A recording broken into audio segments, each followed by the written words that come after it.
கர்த்தருக்கு ஸ்தோத்திரம்.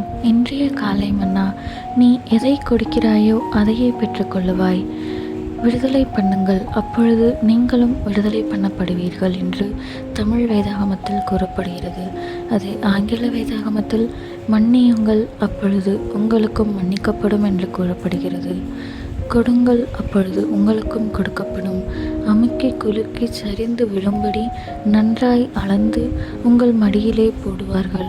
நீங்கள் எந்த அளவினால் அளக்கிறீர்களோ அந்த அளவினால் உங்களுக்கும் அளக்கப்படும்.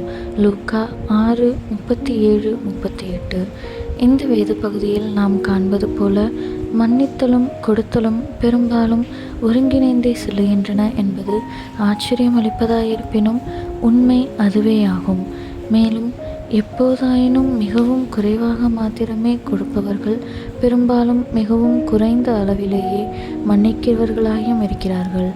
நம்முடைய தேவன் திரட்சியாக மன்னிப்பதோடல்லாமல் திரட்சியாக கொடுக்கவும் செய்கிறார். உற்சாகமாய் கொடுக்கிறவனிடத்தில் தேவன் பிரியமாய் இருக்கிறார். அப்படியே உற்சாகமாய் மன்னிக்கிறவனிடத்திலும் கூட அவர் பிரியமாய் இருக்கிறார். கொடுங்கள், அப்பொழுது உங்களுக்கும் கொடுக்கப்படும். நீங்கள் கொடுப்பது எதுவாக இருந்தாலும் அது உங்களுக்கு திரும்ப கொடுக்கப்படும். கொடுத்தல் என்பது விதைத்தலை போன்றதே. மனுஷன் எதை விதைக்கிறானோ அதையே அறுப்பான் என்று கலாத்தியர் 6:7 நாம் காண்கிறோம். நீங்கள் மற்றவர்களுக்கு தொந்தரவு கொடுப்பீர்களாயின் உங்களுக்கும் அது கொடுக்கப்படும். ஒரு நபர் தான் விதைத்ததை காட்டிலும் எப்போதும் அதிகமாகவே அறுப்பான். அதை போலவே மற்றவர்களுக்கு நீங்கள் எதை கொடுக்கிறீர்களோ அதை அதிகமாக பன்மடங்காக அமுக்கி குலுக்கி சரிந்து விழும்படி நன்றாய் அளக்கப்பட்ட விதத்தில் திரும்ப பெற்றுக்கொள்ளுவீர்கள்.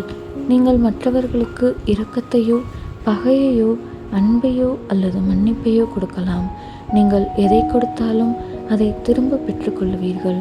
அதுவும் அமுக்கி குலுக்கி சரிந்து விழும்படி நன்றாய் அளக்கப்பட்டதாக அதை நிறைவாக திரும்ப பெற்றுக்கொள்வீர்கள். ஆமேன்.